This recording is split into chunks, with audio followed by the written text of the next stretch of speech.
this scripture here in Matthew 22. It's called the Great Commandment.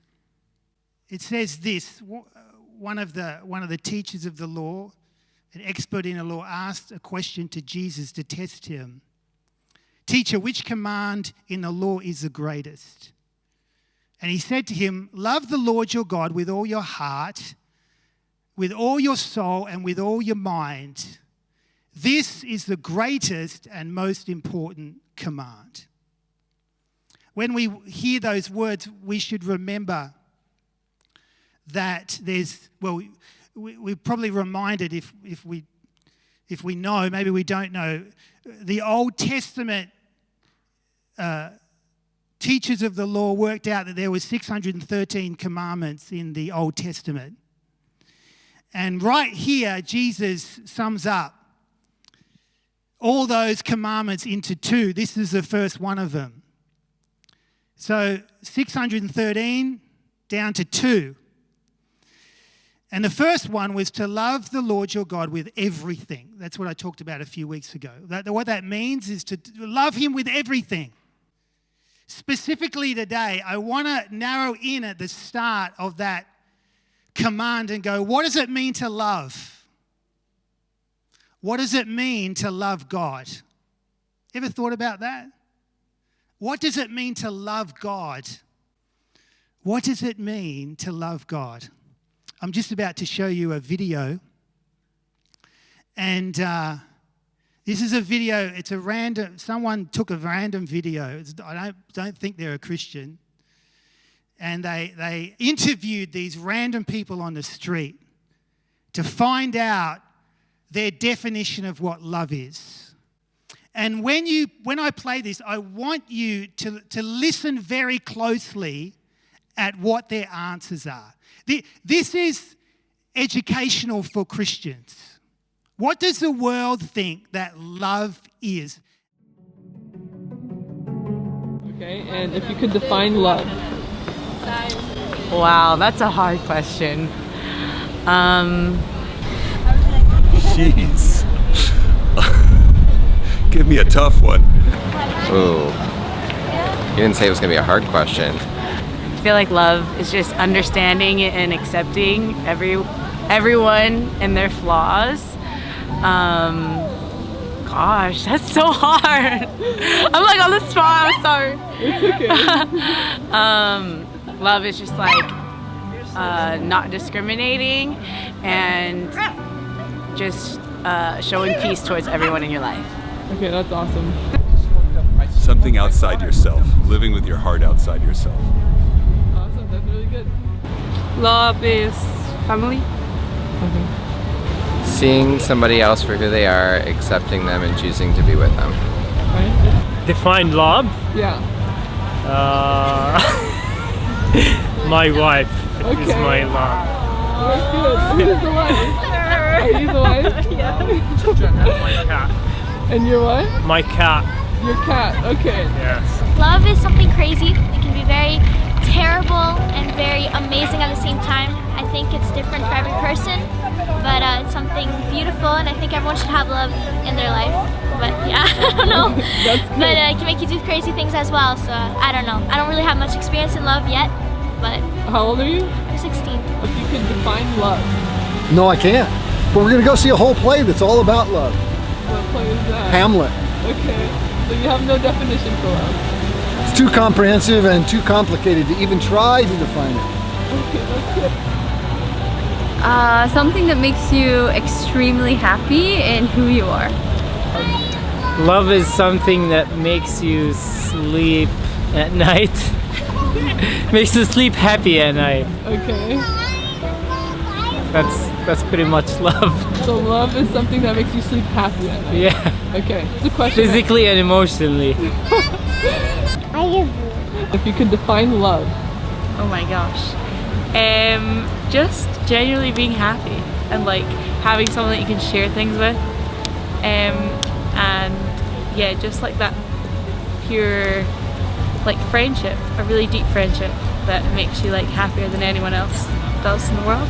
Love. I think love is a choice where It could be between like a lot of things. Like it could be a choice between two people where you want to enhance like yourself or each other. And then love can also be a passion towards something like dance.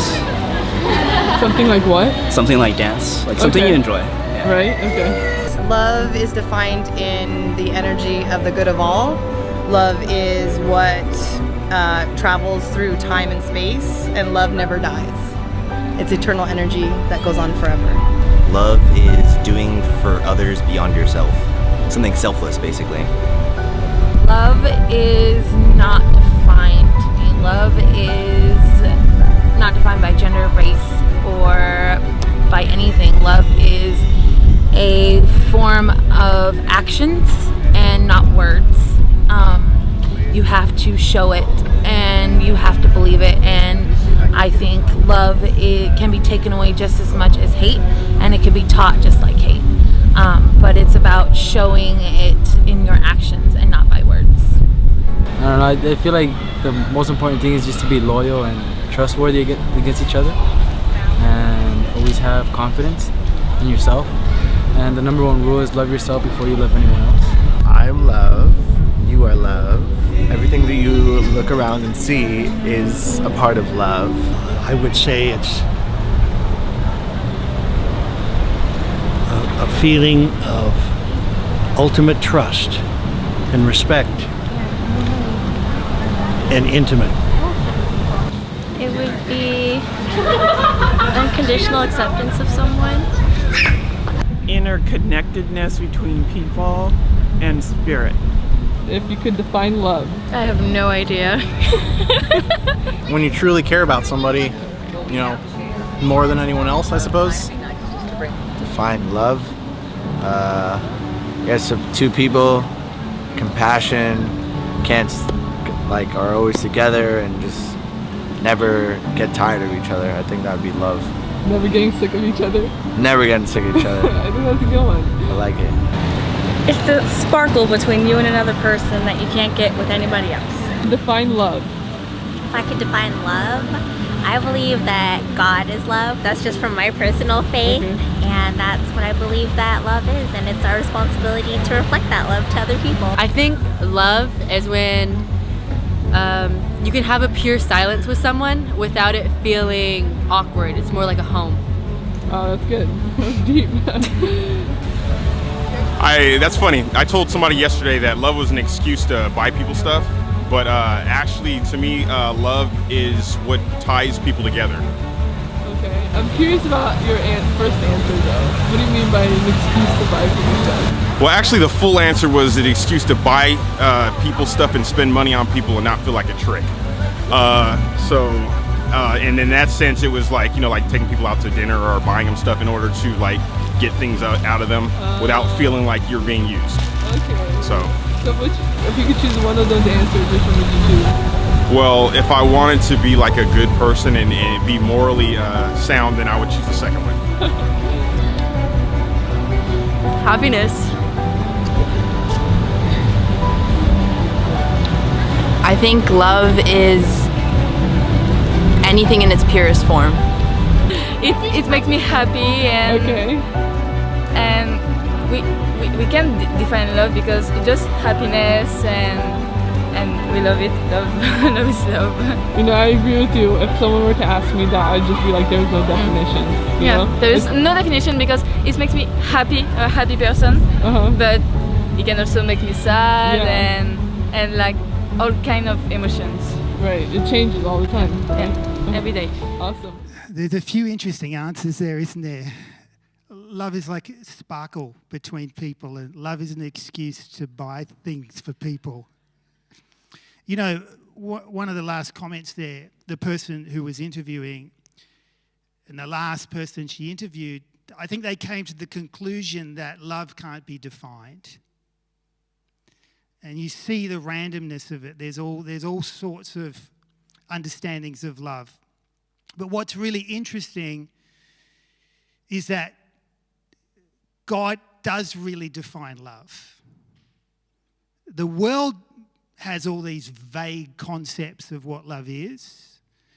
But when you look at the Bible, God does define love, and he should, because he commands us to love.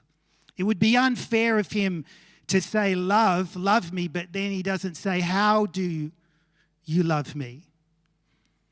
So let me just show you a couple of scriptures that help us get an understanding of what love is. What does it mean? This is out of 1 John, and the Apostle John spends a lot of time talking about love. 1 John chapter 4, verse 7, dear friends, let us love one another, for love comes from God. It's interesting. Everyone who loves has been born of God and knows God. Whoever does not love does not know God, because God is love. Definition, God is love. Verse 9, this is how God showed his love among us. He sent his one and only Son into the world that we might live through him. This is love. Ready? This is love. Not that we love God, but that he loved us and sent his Son as an atoning sacrifice for our sins. So just a couple of things to note with that text. God is love. And also, he showed what love was by sending his Son to us. He showed what love was. He demonstrated it. Let me just show us another text. This is how we know what love is. Jesus Christ laid down his life for us, and we ought to lay down our lives for brothers and sisters. If anyone has material possessions and sees a brother or sister in need, but has no pity on him, how can the love of God be in that person? Dear children, let us not love with words or speech, but with actions and in truth. So in this passage, you see that love is defined by God as self-sacrificial giving. Jesus came, he sent him, but Jesus also died for us. So it's not just that he came, that he was sent, it was also that he sacrificed. That also defines love. But also notice here, he's talking about empathy and compassion, because when he's talking about love, he then talks about the outworking of love in human beings. And he's saying, if you don't have compassion for someone, empathy for someone, then how can love be in you? So love is also shown in our compassion and our empathy towards one another. But really interesting is in verse 18, John's conclusion. He says, let us not love with words or speech, but with action and in truth. So what he's saying is that to love in words alone is not enough. That does not demonstrate love. To use words, to say, I love you, without any action following that comment, that phrase, is actually not love. Love, there's no problem with words, and we have to use words. Words, we're given words. God spoke and he created. So it's not devaluing words. What it's saying is words is not enough. Words is not enough. To say I love you and not demonstrate an outworking is not love. It's not enough. Love as defined by God, not the world. Love as defined by God is defined by our actions, not our words. One of the things that I think is really helpful here is to understand the importance of actions as it relates to truth. It doesn't become true until it's acted on. Do you see what he's saying? You know, actions and truth are like this. They go together. That's when it becomes true. That's when it becomes reality. So when God's looking at us and he's watching how we live our life, and he's commanded us to love him. He's not just looking for our words. He's not looking for the thoughts of our mind. He's not looking for a feeling that we may have. Feelings of, being attracted to him or feeling nice in his presence. He's not looking for that. He's looking for what we do. And when we take action, that's when that becomes a reality. Love becomes a reality in our life. That's when it becomes true. Do you see what he's saying? So he's saying words are not enough. Words are good, but they're not enough. How does God know if we love him? How does he know if we're loving him? How does he know? Well, you see it in this text. If you love me, you will keep my commandment. He's watching what we do. He's watching if we obey him, if we're doing what he's asked us to do. That's proof of our love for him. The way that God knows that we love him is that if we obey him. That's what he's saying. These are the words of Jesus. If we say we love God, the truth of our confession is tested in our obedience, doing what he's asked us to do. The thoughts of our mind, I love God, in and of themselves do not prove love to him. Love only exists through action. Only exists through action. Action is the defining evidence of love. What do we do? What do we do? Every Sunday, Stephen loves me. Every Sunday.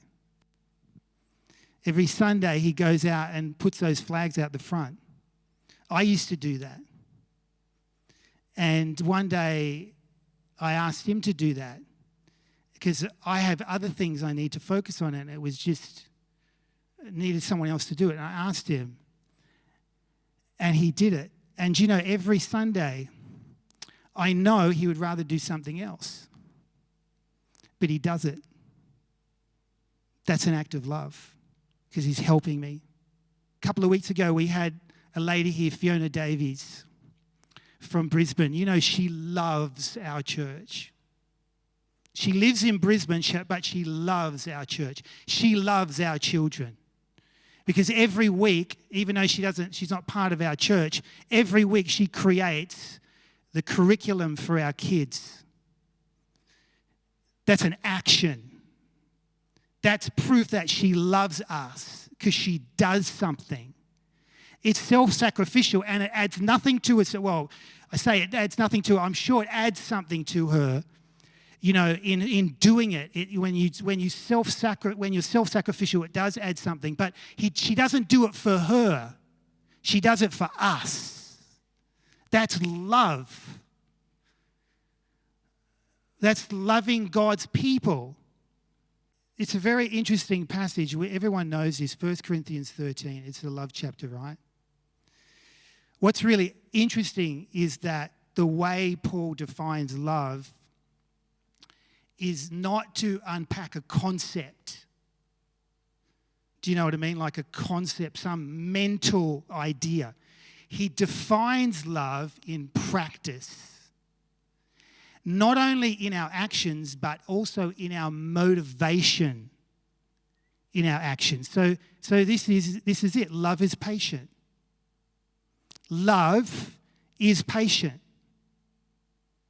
So when we feel like someone's not doing something quick enough for our liking, love is being patient. Just to wait, not to go, well, you're doing it too slow. Love is patient. Love is kind. When we speak kind words to one another, or, because actions are also in our words as well, but when we also do kind deeds for one another, that's love. That's a manifestation of love. That's how we prove that we actually love others. and love you and love me. We're kind to one another. It does not envy. So rather than being envious of other people, when we honor other people, when we encourage other people, when we're not jealous, but we promote other people, that's love. Love does not boast, walk around saying, how wonderful am I? Rather, it talks about others, how wonderful others are. It does not dishonor others. Love doesn't do that. Love doesn't, embarrass others or dishonor or shame others. It is not rude. It is not self-seeking. See, all these are behaviors and our attitudes towards one another. It keeps no records of wrong. See, love, when we're hurt, when we've made mistakes and we need to be forgiven, love forgives. Love doesn't hold a list of everything we've done wrong and brings it out and reminds us of that. No, that's not love. Love goes, okay, I wipe the slate clean. Love does not delight in evil, but rejoices in the truth. Truth rather than hidden things. Love always protects, always trusts, always hopes, always perseveres. These are an example of the manifestations of love. Now, I don't think for a second this is an exhaustive list. I think actually this is what the Corinthian church was struggling with. And that's why Paul names these. But we get the idea of what he's saying. Love, if we're thinking about what love is, it's something, it's an action. It's something that we do. How do we love God? We love him through our actions. We love him through our actions. If you're the sort of person that doesn't really feel much of the emotion of love, this can set you free. You don't have to feel a lot of emotion. You don't have to be a really emotional person. You just need to do what God wants you to do with the right heart. When God looks at it, he goes, you're loving me. You're loving the other people. Doesn't matter if you don't have these all nice emotional feelings. I see that you're doing loving acts and you're loving me when you love other people. We love through our actions. We love through the motivation of our actions. We love through obeying Jesus. Do you remember in John 21? This is right at the end of the Gospel of John. And Jesus is on the shore of the Sea of Galilee, and he is cooking breakfast for the disciples. You remember that moment? And, this is post-resurrection. And so Peter's already denied Jesus, and he's feeling really bad about that. And so Jesus sets about restoring him. And he says, Simon, son of John, do you love me? And he goes, yes, Lord, I do. And he goes, feed my sheep. Action. And then he asks him again, Simon, son of John or Jonah or Peter, do you love me? And he goes, yes, Lord. He goes, care for my sheep. Action. And then a third time, Jesus says, Simon, son of John, do you love me? And Peter says, yes, of course, you know all things, Lord. You know I do. And then he says again, feed my sheep. Jesus was looking for action. It wasn't enough for Peter just to confess his love. Loving Jesus meant doing something. Helping the church. Helping his brothers and sisters. That's, and God connects that. You can't love God without loving people. He connects those two things. But it's action. It wasn't just a confession of love. It was, okay, you love me. Well, now actually I want you to prove it. How deep is that? Is that real love? Well, then, if it's real love, then do it. So God is very careful to define what love is. Love is through action. It's also evidence of our salvation. I want you to look at this text, this again in 1 John. It says this, 1 John chapter 4. Dear friends, since God so loved us, we also ought to love one another. No one has ever seen God. Get that? We haven't seen God. No one's ever seen him. Moses came close. No one has ever seen God. But if we love one another, God lives in us. Interesting. Isn't that? He's saying, no one's seen God, but you will see him. How? If we love one another, God lives in us. So he says the manifestation of, you will see God manifested. You will see where God lives.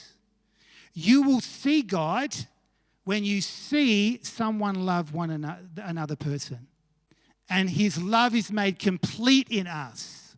This is how we know that we live in him and he in us. He has given us of his Spirit, and we have seen and testified that the Father has sent his Son to be the Saviour of the world. If anyone acknowledges that Jesus is the Son of God, God lives in them and they in God. So it's not enough, obviously, to love people, because out in the world you can have a very a person who's a non-believer and they could show acts of love, right? To love God, you also have to acknowledge that Jesus is God. So salvation is not just, you're not saved from loving, you're saved from acknowledging God, who God is, and surrendering. But so John is not denying that. What he's doing is he's saying that when you look at the believer's life, the manifestation of the reality of God is seen through loving one another. If we love, then it manifests God. People see God. But go on here, verse 16, he says, and so we know and rely on the love God has for us. God is love. Well, same as in verse 8. Whoever lives in love lives in God and God in them. Whoever lives in love. Think about that expression. Whoever lives in love lives in God. What does live in love mean? Well, I think he's just saying love in action. When you love in action, you're actually living in God. Because God is love. As a believer, I'm talking about. I'm not talking about non-believers. I'm talking about people who already have a connection. When you live in the acts of love, you are living in God because he is love. So the manifestation of love through your life is a manifestation of him. We all want to live in God. We all want to live in God. We all want to experience God more. The practical reality is, to do that, we need to have acts of love working through our life. And then he goes on to say, this is how love is made complete among us, so that we will have confidence on the day of judgment. In this world, we are like Jesus. Really interesting. What John's saying is, do you know how we will have confidence when we're standing before Jesus on the day of judgment? Do you know how we have confidence of our salvation? Because of all the acts of love throughout our life. Now, that's not how we got saved. I'm not saying that's how we got saved. We didn't get saved that way. It's the evidence of our salvation. When we stand before God, he's not going to be looking at what we said. He's going to be looking at what we did. Did we manifest love in our life? Because that's the proof that we actually loved him. Then he goes on, there is no fear in love, but perfect love drives out fear, because fear has to do with punishment. The one who fears is not made perfect in love. In essence, what he's saying is punishment is about, when we stand, on the day of judgment, some people are going to be afraid that they'll be punished. There is, for those who have been disobedient and have rejected him, that's a reality. We don't like to talk about that, but that is the reality. So how do you avoid punishment? How do you feel that? How do you avoid that dread of punishment? Live in love. Have acts of love working through you. Then you have confidence. You stand before the Lord, and it wasn't just a confession, it was a lifestyle you lived. That's how you have confidence before God, because you're actually manifesting, you're doing the things that he wants you to do, whatever facet or multifaceted that is. You've developed a lifestyle. Then there's this next passage here. We know that we have passed from death to life because we love each other. We know. We have confidence. We're assured. We know because our life is manifesting love in action. That's how we know. I think some of us, I've met Christians in the past, they're not sure about their salvation. Maybe that's because they haven't really leaned in to the whole thing, the idea of love in action, doing love acts, not just thinking love, not just saying love, saying I love God, but actually demonstrating that in their lifestyle. Anyone who does not love remains in death. Anyone who hates a brother or sister is a murderer. Strong language, straight to the point. And you know that no murderer has eternal life residing in him. If you really hated someone, what are you saying? If you really hated someone, God's not there. God's not residing there. God's not living there. You see the hatred in the world, God's not there. You know, that if a person says, I'm a Christian, and they're hating, you go, well, you're deceived. God's not there. Whoever lives in love lives in God and God in them. Living in love is a habitual lifestyle of loving through action. So how can we love one another? How can we love one another in church? Well, think about the actions that prove that. We encourage each other, which is verbal. There's nothing wrong with words, but we don't let that remain in our head. We actually verbalize the encouragement. We say, that's good. Thank you for doing that. Appreciation. Thank you for doing that. You know, you blessed me so much. It's verbalizing. That's the action. It's not just keeping it in the head. Sacrificial serving one another. When we serve one another and it costs us something. So, some people, you don't always have to want to do something. Sometimes the greatest gift to someone is when you do something to help them out and you know they don't want to do it, but they've done it nevertheless. Man, that is a blessing because you know it's sacrificial. It's easy to do something that you want to do, but when you do something you don't want to do, you're doing it to love them. Man, God looks on that because that represents what his son did. He didn't want to go to be crucified, but he did. It was a gift for us. We love one another by sacrificial service, by helping one another when we're in need. Where we do kind acts towards one another. We forgive when forgiveness is needed. We're patient with each other when others are not perfect. We're patient. We don't write people off when they make a mistake. We go, no, you're just a person like me. You're not perfect, and I'm going to have patience with you, and I'm going to forgive you, and I'm going to believe for whatever, for reconciliation, or we don't give up. This is what I found. This is my journey, and I don't know if this will resonate with anyone. But what I found as I've engaged more in these types of things. And I've really tried to over the last 4 or 5 years. I found some of the internal conflicts within me have resolved themselves. So there's some conflicts I had, and they weren't resolved directly, like, Lord, I asked you to do this or whatever. Like there's just been a specific thing I've done or prayed that's resolved. It's resolved by themselves through me leaning into some of these things. Why can't I feel your peace when you promise your peace? Why can't I feel it? Do you know, the manifestation in peace in my life has just multiplied over and over in the last 4 years. And it wasn't because I fasted and prayed and fasted for a month on, Lord, give me peace.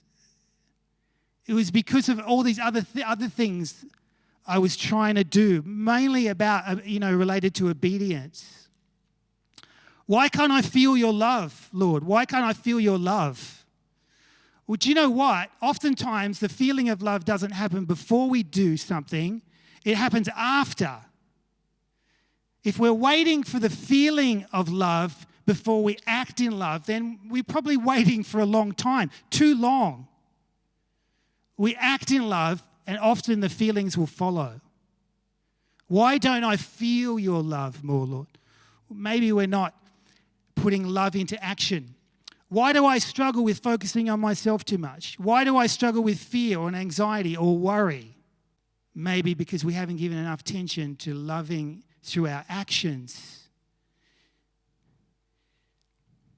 How do we love God? How do we love God? If he commands us to love him, well, Lord, how do we do that? For this is what love for God is, to keep his commandments. Whatever they are. To keep his commandments. That's what the love of God is. That's the kind of love that God's looking for. Just in finishing, this is where I want to finish. Just, if you think about it, if God is love, which John says, then the essence or the nature of love is an unconditional commitment to be like God. It's a commitment to be like God. So we can think of love in terms of loving acts, and like Paul did in 1 Corinthians 13, and that's good, we need to. But if you also think more deeply about it, it's this unconditional commitment to be like God, because the manifestations of love could be a whole lot of things that are not included in the Bible.